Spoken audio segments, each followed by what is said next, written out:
సంస్కృత సూక్తి సౌరభం ఛానల్లో ఈరోజు రుణానుబంధం అంటూ ఉంటారు. ఆ రుణానుబంధం గురించి మనం ఒక సంస్కృత శ్లోకంలో తెలుసుకున్నాం.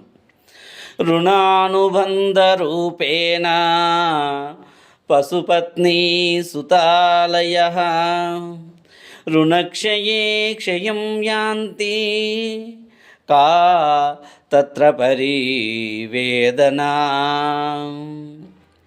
రుణానుబంధ రూపేణ పశుపత్ని సుతాలయ రుణక్షయే క్షయం యాంతి కా తత్ర పరివేదనా.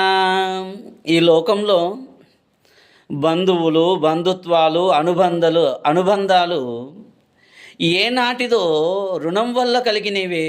అంటే పశు సంపద కావచ్చు, మంచి ఇల్లాలు కావచ్చు, మంచి ఇల్లు కావచ్చు, మంచి కుమారులు కావచ్చు. వీటన్నిటికీ కూడా మనం రుణం తీర్చుకుంటున్నాం. రుణం తీరిపోగానే వాటి దారిన అవిపోతాయి. అలా పోయే వాటి కోసం మనం నిరంతరం ఆవేదన పడుతున్నాం. ఎందుకో ఆ ఆవేదన పడినా ఏం లాభం?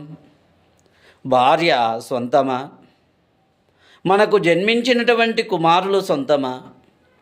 మనం కట్టుకున్నటువంటి ఇంటిని మనమేమైనా తీసుకెళ్తామా? మనం సంపాదించిన డబ్బు అయితేనేమి, ఆభరణాలు అయితేనేమి, మనం కొన్న కారు అయితేనేమి, ఏది కూడా మన వెంట రాదు.